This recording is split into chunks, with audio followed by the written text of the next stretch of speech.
बिहार में नई voter list बन रही है, जिसको लेकर सियासी बवाल मचा हुआ है। सड़क से लेकर अदालत तक लड़ाई जारी है। सुप्रीम कोर्ट ने गुरुवार को इस वोटर लिस्ट के रिवीजन को लेकर जो प्रक्रिया जारी है उसे रोका तो नहीं, लेकिन चुनाव आयोग से कई तीखे सवाल पूछे, खासतौर पे उन दस्तावेजों को लेकर जो चुनाव आयोग मतदाताओं से मांग रहा है। सुप्रीम कोर्ट ने खासतौर पे ये जोर देकर कहा कि आधार, वोटर आईडी और राशन कार्ड को भी पहचान पत्र के तौर पर चुनाव आयोग को स्वीकार करना चाहिए। साथ ही अदालत ने इस मामले की अगली सुनवाई के लिए 28 जुलाई की तारीख तय की है और उस दिन चुनाव आयोग को ये विस्तार से बताना होगा, समझाना होगा कि इस पूरी प्रक्रिया को वो किस तरीके से संपन्न कराएगा, वो भी इतने कम वक्त में, और साथ ही उसे वजह भी बतानी होगी कि कौन से डॉक्यूमेंट्स को वो स्वीकार कर रहा है, कौन से नहीं कर रहा, और अगर नहीं कर रहा तो क्यों नहीं कर रहा। तो ऐसे में 28 जुलाई की जो सुनवाई है उस पर सबकी निगाहें हैं। लेकिन इस बीच एक बयान, जो एक टिप्पणी दरअसल जो जस्टिस सुधांशु धूलिया ने इस पूरी सुनवाई के दौरान की थी, वो अब खूब वायरल हो रही है। World-class faculty, cutting-edge labs and immersive learning. A vibrant campus life beyond the classroom. SGT University, nurturing future leaders. आपको बताएं कि इस पूरे मामले की सुनवाई के दौरान जस्टिस धूलिया ने यहां तक कह दिया कि आप जो डॉक्यूमेंट्स मांग रहे हैं, उन्होंने चुनाव आयोग से कहा कि चुनाव आयोग जो डॉक्यूमेंट्स मांग रहा है वो अगर आप मुझसे मांगते तो मेरे पास भी वो डॉक्यूमेंट्स नहीं होते।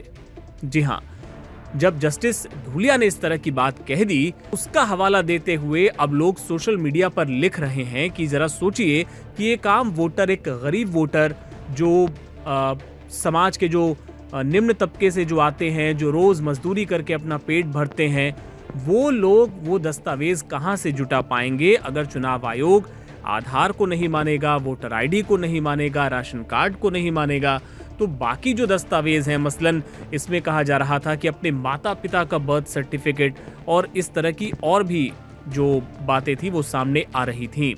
तो ऐसे में ये जस्टिस सुधांशु धूलिया का जो बयान है वो खूब वायरल हो रहा है और इसका हवाला देते हुए चुनाव आयोग को लोग सोशल मीडिया पर भी सुना रहे हैं और उन्हें घेरने की कोशिश कर रहे हैं। इस तरह की कई टिप्पणियां सोशल मीडिया पर मौजूद हैं जो आपको हम बताते हैं। मसलन एक यूजर ने लिखा कि बहानेबाजी करके विपक्ष के वोट काटकर फर्जी वोटर जोड़ने का ये पूरा अभियान है। एक और यूजर ने लिखा, फिर भी आदेश देने की जगह सलाह देकर पल्ला झाड़ लिया, बेचारे गरीब भुगतेंगे। अब अधिकारियों की जेबें गर्म करने के लिए पैसों का इंतजाम करेंगे। एक और यूजर लिखते हैं, तो क्या एसआईआर की प्रक्रिया को रोक दिया? बोलने की देश में आजादी सिर्फ इंडी गैंग वालों को ही नहीं है, जज साहब भी बोलकर खुश रहने का मौका वकीलों को दे सकते हैं। आदेश क्या दिया, ये महत्वपूर्ण है। और आपको बताएं कि इस पूरे मामले की सुनवाई के दौरान सुप्रीम कोर्ट में चुनाव आयोग ने यह भी बताया कि जो दस्तावेजों की लिस्ट है ये अंतिम नहीं है, और कोर्ट ने जब कहा कि प्रूफ के तौर पर आधार, वोटर आईडी और राशन कार्ड को शामिल किया जाए, तो आयोग ने इसका ये कहते हुए विरोध किया कि इनसे नागरिकता जो है वो स्पष्ट नहीं होती, वो प्रूफ नहीं होती है। उसका काउंटर करते हुए जजों की तरफ से ये भी कहा गया कि आप जो दस्तावेज मांग रहे हैं उनको बनवाने के लिए आधार कार्ड ही लगता है। ऐसे में चुनाव आयोग अपनी ही बातों में फंसता हुआ नजर आया। लेकिन चूंकि चुनाव आयोग एक संवैधानिक संस्था है, ऐसे में अदालत ने कहा कि एक संवैधानिक संस्था ने एक प्रक्रिया शुरू की है, उसको हम रोकेंगे नहीं, उसको चलने देते हैं। लेकिन इस पर जो भी सवाल उठ रहे हैं, जो विपक्ष उठा रहा है, जो दूसरी संस्थाएं उठा रही हैं, उनको संतुष्ट करना होगा, उनका संतोषजनक जवाब चुनाव आयोग को देना होगा। और अब 28 तारीख को यह तय होगा कि ये प्रक्रिया आगे अगर बढ़ेगी तो किस तरीके से बढ़ेगी, क्योंकि कोर्ट ने भी इसकी टाइमिंग पर सवाल उठाए हैं कि बिहार चुनाव के 2 महीने पहले ही आपको ये प्रक्रिया क्यों करनी है, आप चाहते तो इसे पहले भी निपटा सकते थे। तो इस पर नजर रहेगी हमारी, अपडेट्स आप तक पहुंचाएंगे। आप देखते रहिए लाइव हिंदुस्तान।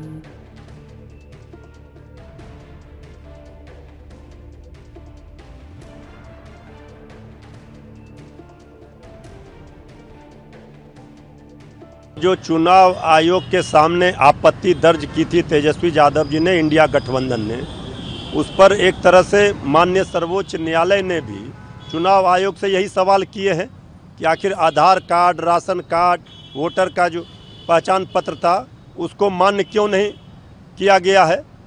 तो 28 तारीख को इसका फिर सुनवाई होना है मजबूती के साथ और तथ्यों के साथ। उस दिन अपना पक्ष रखेगी इंडिया गठबंधन के अधिवक्ता। लेकिन ये तो जो सवाल खड़े हो रहे थे चुनाव आयोग की मंशा पर, ये तो माननीय सर्वोच्च न्यायालय में भी बहस के दौरान इस बात पर चर्चा हुई और सवाल खड़े हुए। इतना कम समय में आप कैसे इतने मतदाताओं का पुनरीक्षण कर सकते हैं, पहले ही क्यों नहीं शुरू किया। तो चुनाव आयोग सवालों के घेरे में है। चुनाव आयोग को निष्पक्षता से चुनाव कराना चाहिए। सर्वोच्च न्यायालय के फैसले से हम लोगों को एक बात जो सवाल खड़े कर रहे थे उस पर एक तरह से सहमति हुई है। आपकी पार्टी और सांसद मनोज यादव ने कहा कि वोटबंदी के खिलाफ लड़ाई के लिए ये एक विजय की बड़ी जीत। ये तो निश्चित रूप से ये बहुत बड़ी जीत है। जिस तरह से वोटबंदी और गरीबों के मताधिकार को छीनने का, वोट से वंचित करने का साजिश था, उसका पर्दाफाश हुआ। ये बात सर्वोच्च न्यायालय भी मान रही। कुछ विपक्षी नेता जो कभी संवैधानिक संस्थाओं की इज्जत नहीं करते और ऐसे विपक्षी नेता जो सुप्रीम कोर्ट के जजमेंट पर भी कमेंट करते हैं, वो एक संवैधानिक संस्था चुनाव आयोग के निर्णय पर सुप्रीम कोर्ट गए। सुप्रीम कोर्ट ने उस पर रोक लगाने से इनकार कर दिया। ये हताश निराश हो गए। सुप्रीम कोर्ट ने कुछ सुझाव दिए हैं और वो सुझाव जब फाइनल हेयरिंग आएगी 28 तारीख को तब ये हो जाएगी। अभी तो चुनाव आयोग को बाध्य नहीं किया है, कुछ सुझाव दिए और चुनाव आयोग उस पर निर्णय करेगा। देश में चुनाव आयोग का सम्मान है और इन विपक्षी नेता को भी चुनाव आयोग का सम्मान करना चाहिए। जब ये लोग जीत जाते हैं कर्नाटक में, तेलंगाना में, हिमाचल में, वायनाड में, रायबरेली में, तब चुनाव आयोग अच्छा हो जाता है। और जब ये हार जाते हैं महाराष्ट्र में, हरियाणा में, दिल्ली में, जीरो पे आउट हो जाते हैं, तब चुनाव आयोग को ब्लेम करने लगते हैं। बिहार में ये जान रहे हैं कि हारने वाले हैं, इसलिए सुप्रीम कोर्ट में जाकर चुनाव आयोग को टारगेट कर रहे हैं। और चुनाव आयोग एक संवैधानिक संस्था है, उसका सम्मान सबको करना चाहिए। सुप्रीम कोर्ट के निर्णय के बाद जितने भी अनावश्यक अकारण संदेह और शंका को प्रकट किया जा रहा था, लोगों को भ्रमित किया जा रहा था, उन सब पे पूर्ण विराम लगना चाहिए।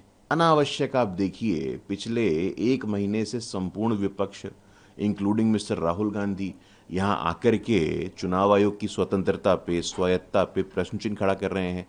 ये मुझे समझ में नहीं आता है। सुप्रीम कोर्ट ने स्पष्ट ऑब्जर्वेशंस में कहा है कि ये बहुत ही रूटीन काम है, ये रेगुलर काम है और इसके ऊपर अनावश्यक राजनीति नहीं करनी चाहिए। तो सुप्रीम कोर्ट ने बेसिकली जो हम लोग कह रहे थे उन बातों को ही विंडिकेट किया है, उन बातों को ही वैलिडेट किया है और पुनर्स्थापित किया है। लेकिन मनोज झा हैं आरजेडी के सांसद, उन्होंने कहा है कि वोटबंदी के खिलाफ लड़ाई के लिए एक विजय है और ये बड़ी जीत नहीं, अब देखिए, अब सेलेक्टिवली रीडिंग करके तो आप कुछ भी कह सकते हैं। अगर विजय की बात होती तो एसआईआर का जो पूरा एक्सरसाइज है, जो पुनरीक्षण का एक्सरसाइज है, उसमें पूर्ण विराम लगना चाहिए था। ऐसा तो नहीं हुआ। हाँ, सुप्रीम कोर्ट ने कुछ सुझाव दिए हैं। देखिए, हमारे यहाँ संवैधानिक लोकतंत्र है और लोकतंत्र इंस्टीट्यूशंस के द्वारा चलाए जाते हैं। सुप्रीम कोर्ट है, चुनाव आयोग है, सदन है, सब आपस में समन्वय सहयोग से काम करते हैं। तो सुझावात्मक चीज आई है, उस पर चुनाव आयोग विचार करेगा।